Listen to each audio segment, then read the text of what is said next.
Eu sou Beatriz Oliveira. E essa história começa numa noite de domingo, que parecia comum, mas acabou mudando minha vida para sempre. Sabe, todos nós imaginamos como seria o dia em que nossas vidas mudariam. Mas ninguém nos avisa que, muitas vezes, não há sinais. Apenas o momento em que tudo vira de cabeça para baixo, sem aviso prévio. A primeira vez que percebi que minha vida estava prestes a desmoronar, não foi um evento extraordinário, mas sim um detalhe simples, quase banal: o sorriso do Lucas. Essa frase, em particular, sempre me assombra, pois foi nela que começou a minha jornada. Se você me perguntasse há um mês, eu diria que tudo estava bem.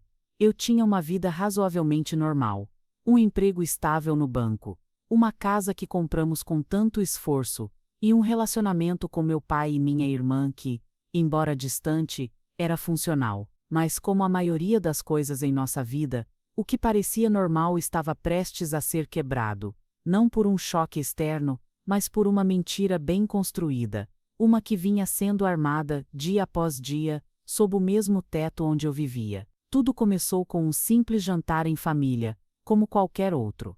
Meu pai comemorava seu aniversário de 60 anos, e a casa estava cheia de convidados. A atmosfera era de celebração, mas eu estava distante, em meus próprios pensamentos, tentando me livrar de uma sensação que me incomodava profundamente.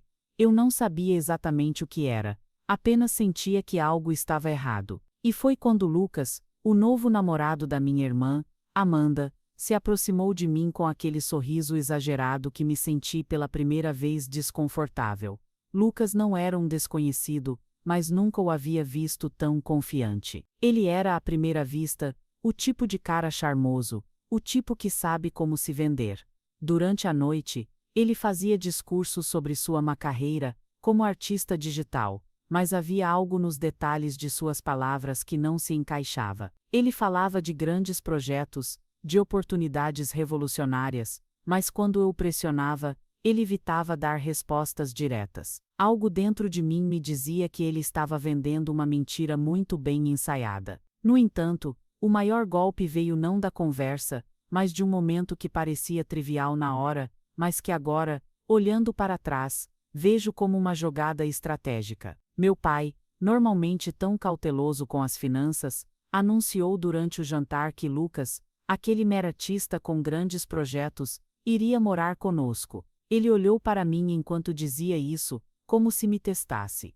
Amanda, que até então estava ao lado dele, parecia satisfeita com a notícia, mas foi a reação do meu pai que me deixou perplexa. Ele parecia aliviado, como se estivesse livrando-se de uma pressão invisível, e ali, diante de todos os convidados, ele disse, sem nem hesitar: "Filha, o namorado da sua irmã irá morar conosco. Procure outro lugar para morar." Eu não pude acreditar. Eu estava ali, no centro de um círculo de amigos e familiares, com todos os olhos sobre mim, ouvindo aquilo. Não era uma conversa, era uma ordem. Meu pai, que sempre fora a figura que protegia a família, agora me expulsava de casa de uma forma tão fria quanto a lógica de uma equação matemática.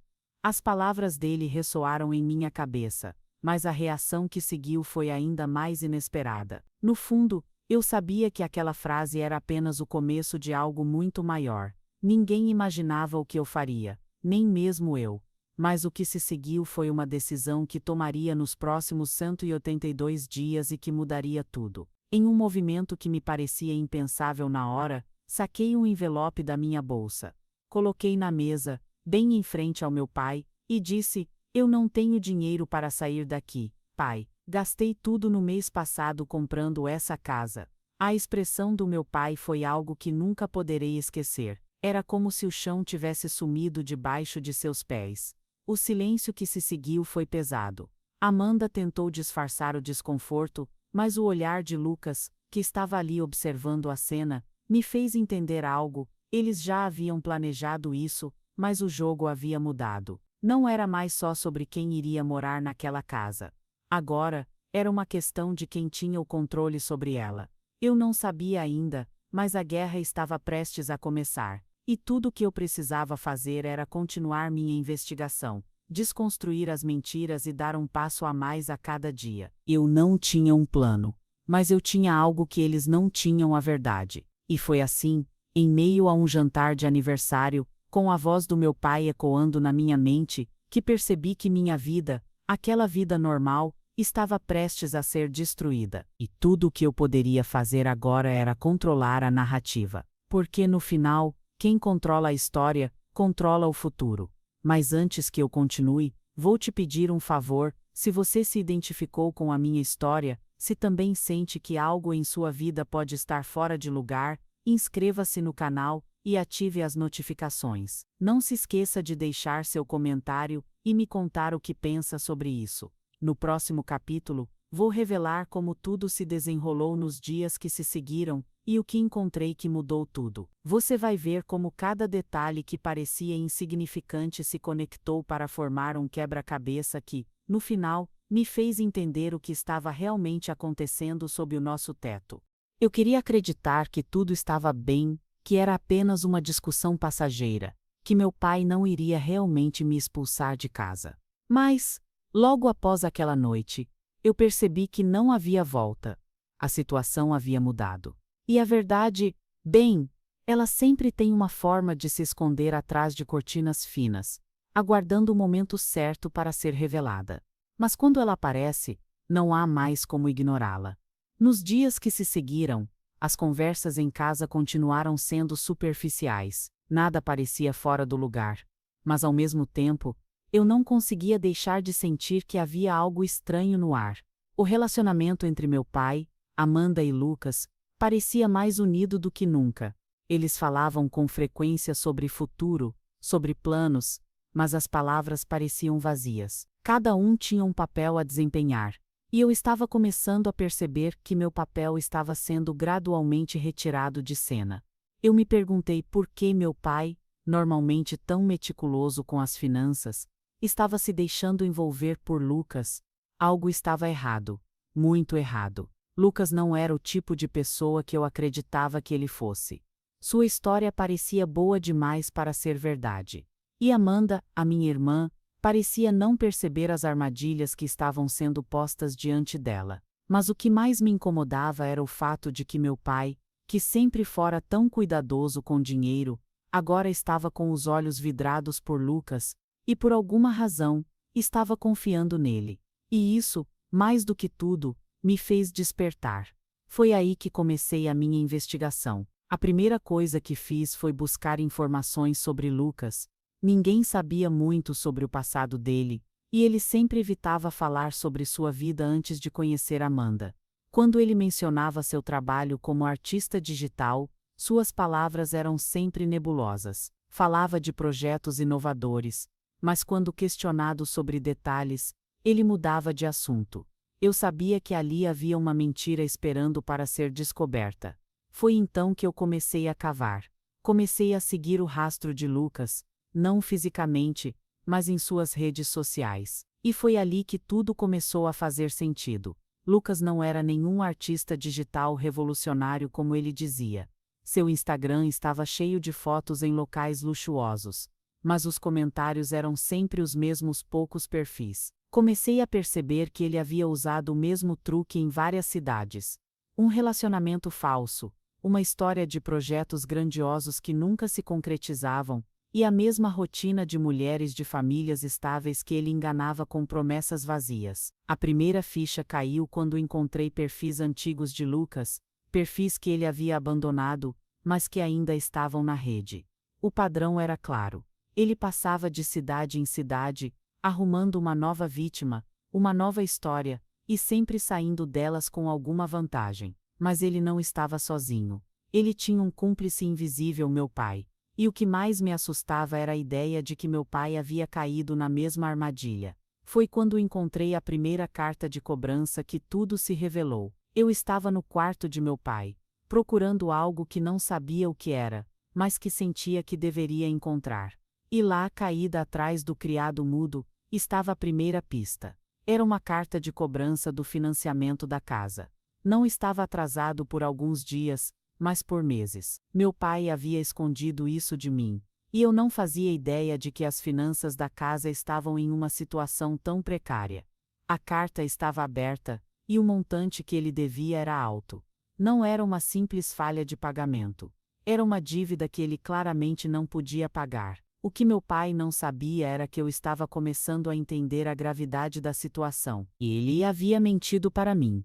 E não era apenas sobre o financiamento da casa. Ele estava envolvido com Lucas de alguma forma. E eu precisava descobrir o que. Eu não sabia ainda, mas estava prestes a descobrir mais do que imaginava. Nas semanas seguintes, comecei a observar mais de perto o comportamento de meu pai. Ele estava agindo de forma estranha, cada vez mais envolvido com Lucas e com a ideia de soluções criativas para os problemas financeiros da família. Cada vez que ele mencionava isso, uma sensação de desconforto me tomava. Como ele poderia confiar em alguém que mal conhecia, em vez de confiar em mim, sua filha, que havia estudado finanças e trabalhava em um banco? Era como se, de alguma forma, Lucas tivesse hipnotizado meu pai, fazendo-o acreditar que ele era a única solução para tudo. Uma noite, enquanto eu estava no trabalho, meu celular tocou. Era uma mensagem de Teresa, a nossa empregada. Ela estava no meu quarto, dobrando lençóis, e tinha visto algo que a preocupava. Senhorita Beatriz, o moço mexeu nas gavetas de seu pai ontem, quando vocês saíram para o aniversário da sua tia Teresa.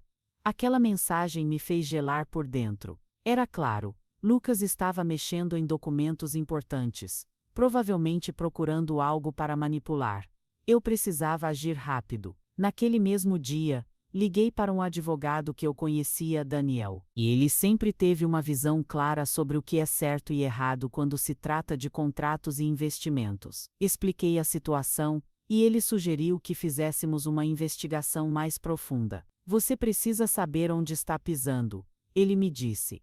Eu sabia que não podia confiar em ninguém além de mim mesma. Se eu não fizesse isso, quem faria?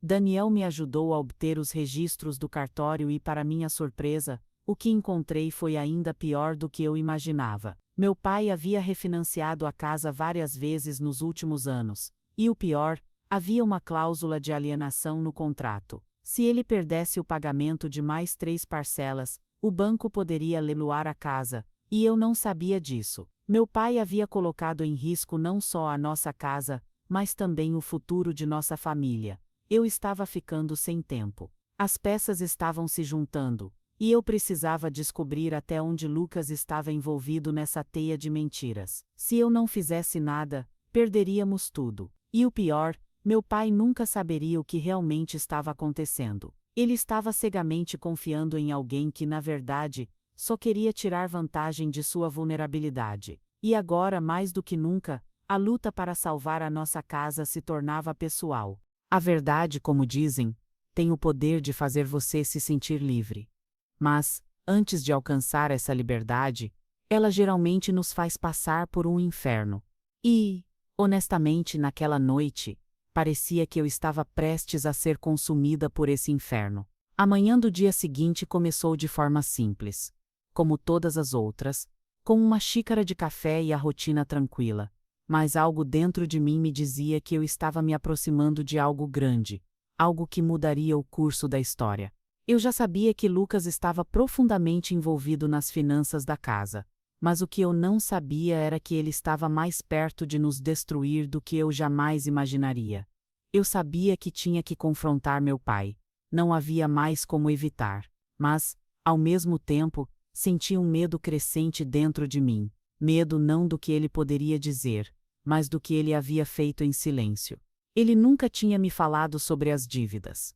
Ele nunca tinha me dado a oportunidade de entender o que estava acontecendo. Mas a verdade era que eu não podia mais esconder o que eu sabia. Meu pai precisava ver, precisava encarar a realidade. E se ele estivesse disposto a abrir os olhos, então poderíamos salvar nossa casa. Caso contrário, o que restaria era uma manhã abafada de junho. E meu pai estava na varanda, regando as plantas que minha mãe tanto amava. Quando a vi, senti como se estivesse olhando para um homem que não conhecia. Ele parecia tão perdido, tão distante, havia algo nele que parecia quebrado, como se tivesse dado tudo de si e no final, se arrependido de cada escolha que fizera. Eu estava prestes a dizer as palavras que mudariam tudo. Pai, precisamos conversar, disse, tentando esconder o tremor na minha voz. Ele parou, olhou para mim e por um momento parecia que ele queria desviar o olhar. Mas ele não fez isso. Ele apenas assentiu e seguiu-me até a sala. Sentei-me em frente a ele, sentindo o peso de tudo o que tinha descoberto. Eu sabia o que ele ia dizer. Sabia que ele tentaria justificar tudo o que fizera. Mas eu estava decidida. Não iria mais ficar quieta, como fiz por tanto tempo. Eu encontrei a carta. Pai, a carta do financiamento, comecei, falando devagar, escolhendo cada palavra com cuidado. E sei o que você fez. Como você refinanciou a casa e colocou tudo em risco. E ainda mais, eu sei sobre Lucas. O silêncio que se seguiu foi denso. Meu pai olhou para o chão, como se evitasse meu olhar. A expressão de vergonha em seu rosto era evidente, mas não o suficiente para me impedir de seguir em frente. Você sabia que ele estava me manipulando, não sabia que ele estava envolvido em tudo isso, tentando te convencer a dar mais dinheiro, tentando colocar você em uma situação em que não tinha mais controle. Ele não é um artista digital. Pai, ele não é quem você pensa que ele é. Ele tem um padrão, e já fez isso antes. Ele destruiu famílias inteiras com promessas vazias, e agora ele está fazendo isso com a nossa. Eu podia ver o conflito em seu rosto, o medo e a vergonha, mas algo mais também estava lá. Havia uma luta interna que ele estava travando, e eu sabia que ele estava tentando encontrar uma maneira de negar, de justificar sua confiança em Lucas. Eu achei que estava ajudando. Beatrizes, disse ele finalmente, sua voz falhando. Ele me prometeu que poderia me ajudar a sair dessa. Ele disse que seria a solução. Mas eu estava errado. Não é? Foi nessa hora que algo dentro de mim cedeu. Eu percebi que ele não estava completamente perdido. Ele sabia que havia cometido um erro. E embora tivesse deixado o orgulho e a vergonha dominarem suas decisões, ele ainda era meu pai. No fundo, ele queria fazer o certo. Eu podia vê-lo tentando desesperadamente voltar atrás.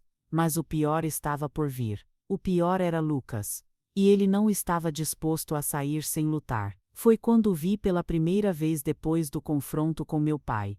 Ele apareceu na porta, como se já soubesse que algo estava prestes a acontecer. E o sorriso de sempre estava no rosto dele, mas agora ele estava mais confiante, quase arrogante. Ele sabia que meu pai estava vulnerável, sabia que podia manipular a situação a seu favor. Beatriz, posso falar com você um minuto? Ele disse, com aquela voz suave e controlada, como se tudo estivesse sob seu controle. Eu não queria ouvir. Não agora. Mas ele entrou de qualquer forma, e as palavras começaram a sair de sua boca como uma corrente contínua, tentando me convencer de que tudo o que meu pai estava fazendo estava certo, que ele realmente acreditava que o que estava acontecendo era o melhor para todos. Mas eu sabia que não era verdade. Você não vai fazer nada, Beatriz. Isso já está decidido. Seu pai e Amanda estão comigo.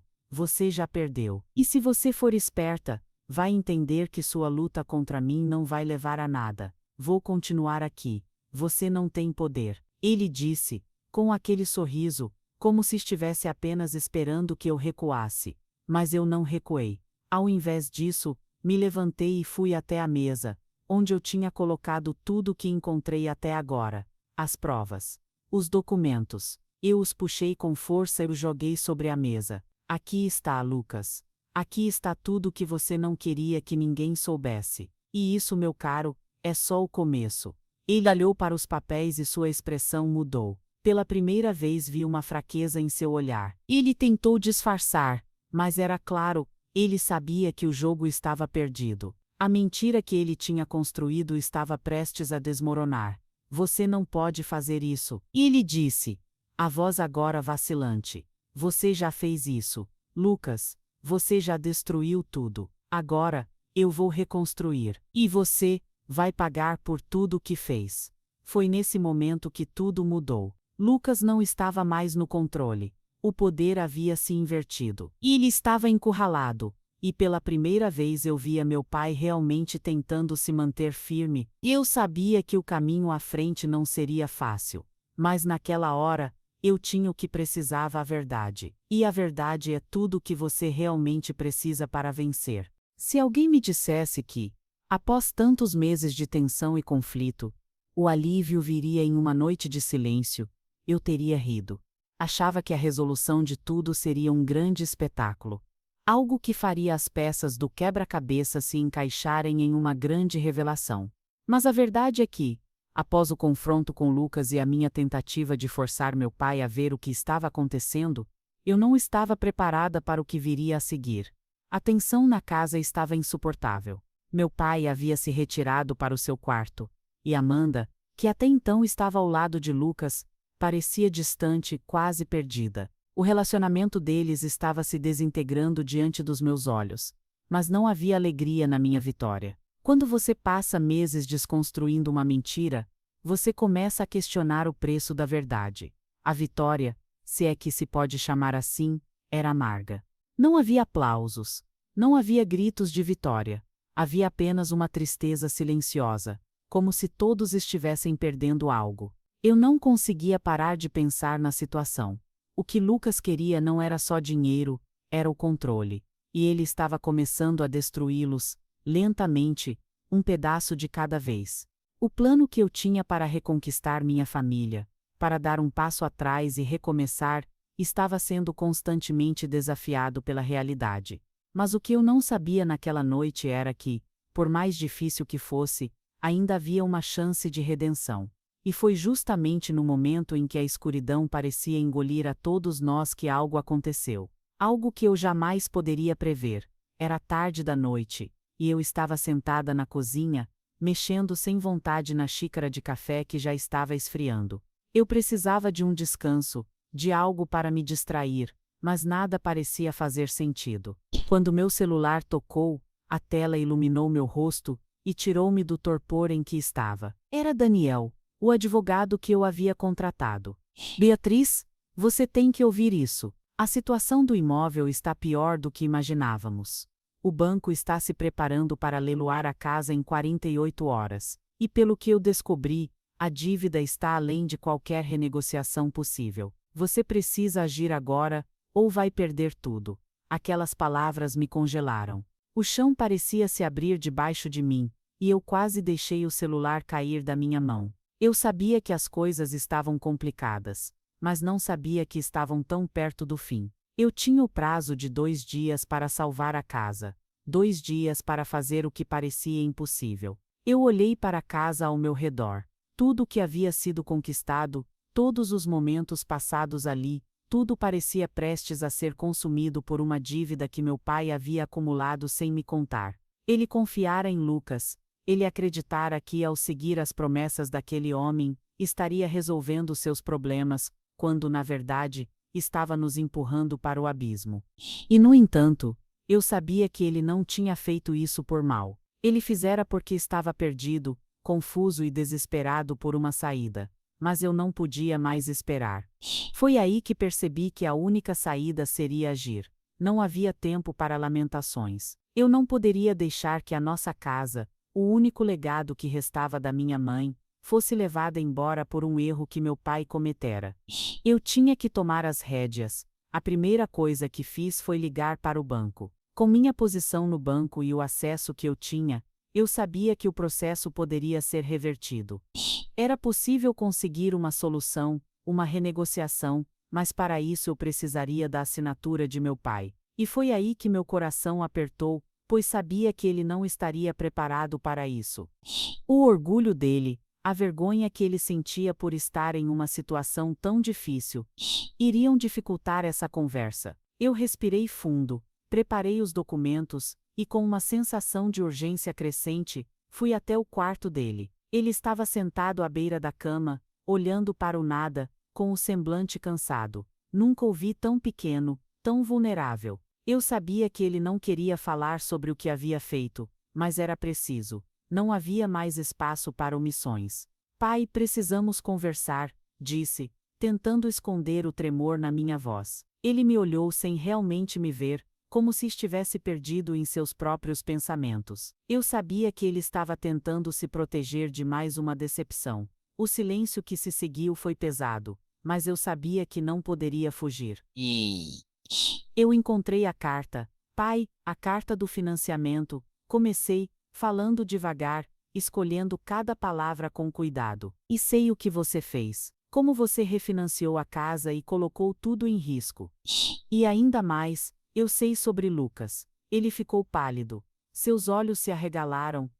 E ele olhou para mim como se quisesse se justificar, mas as palavras não saíam. Ele tentava, mas estava sem forças. Você sabia que ele estava me manipulando. Não sabia que ele estava envolvido em tudo isso, tentando te convencer a dar mais dinheiro, tentando colocar você em uma situação em que não tinha mais controle.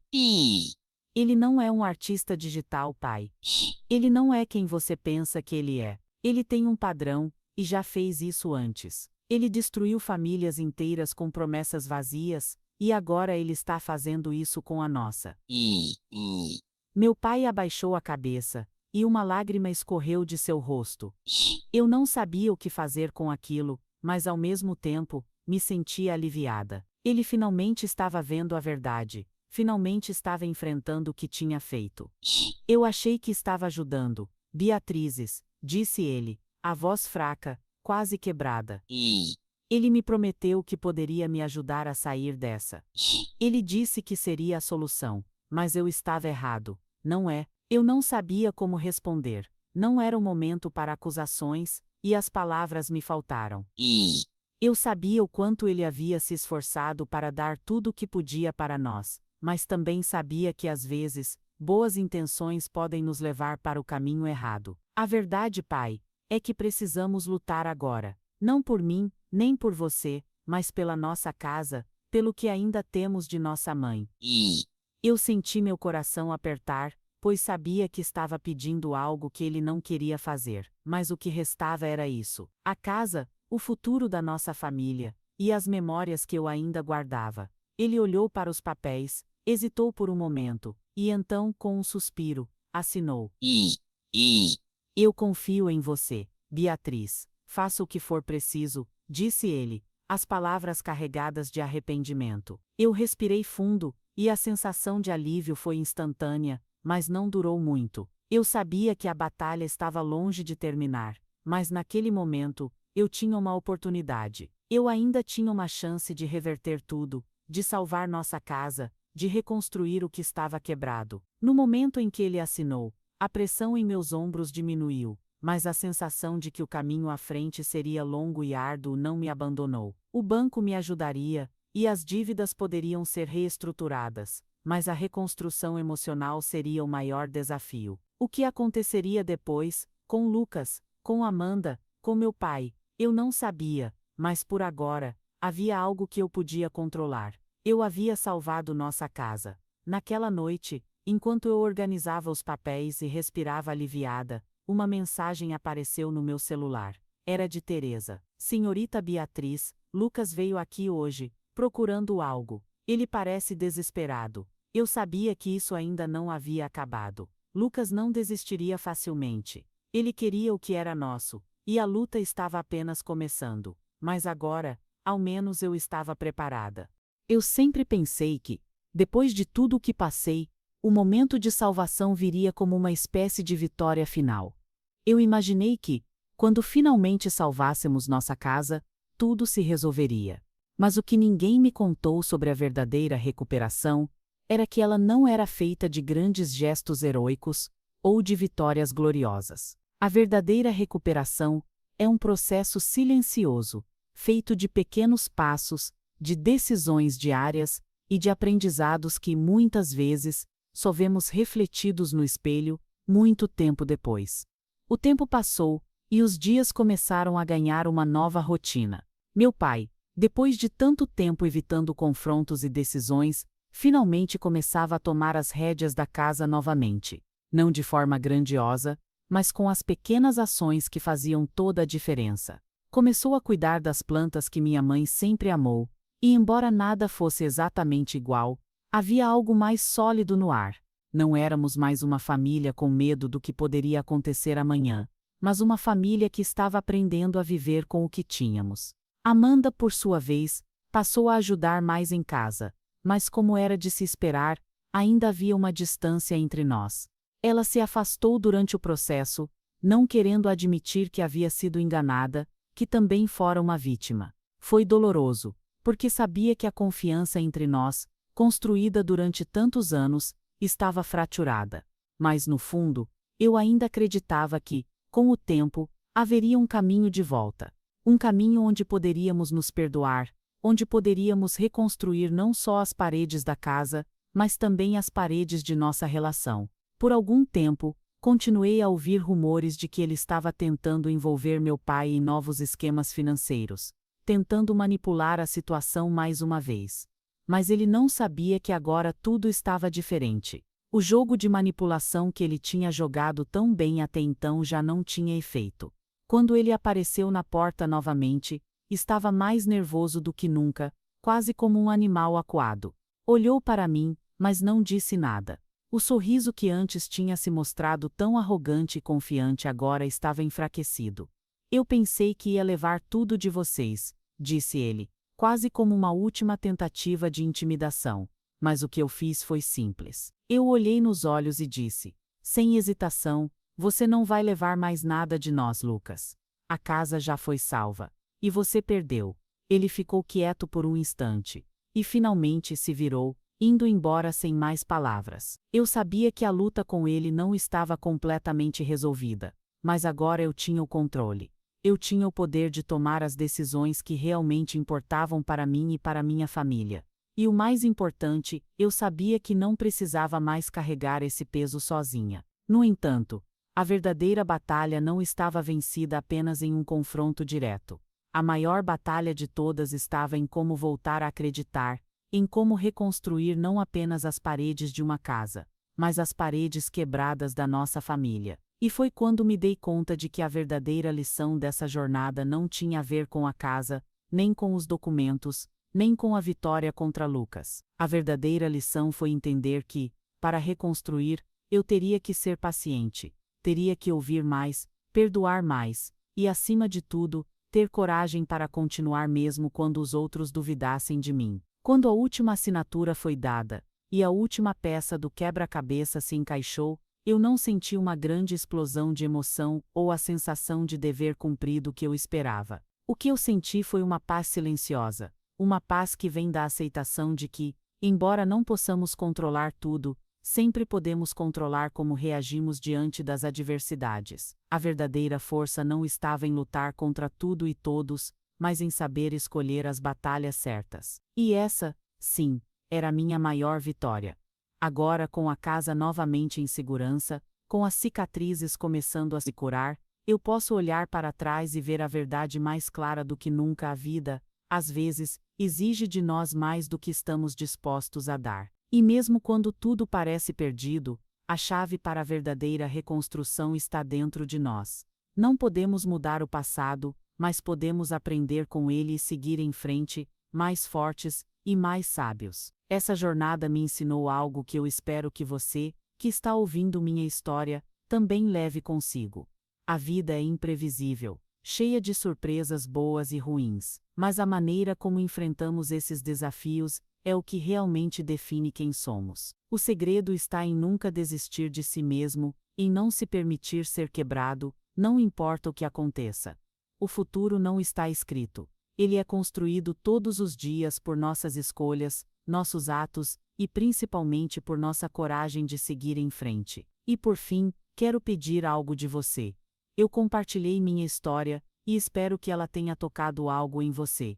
Se você aprendeu algo com ela, se alguma parte dessa jornada ressoou com sua própria vida, deixe seu comentário abaixo. Quero saber o que você pensa, como você enfrenta suas próprias batalhas e o que aprendeu com suas experiências. E se ainda não se inscreveu, inscreva-se no canal. Temos muito mais histórias e lições para compartilhar. E lembre-se, você não está sozinho. A vida é cheia de desafios, mas juntos, podemos aprender e crescer.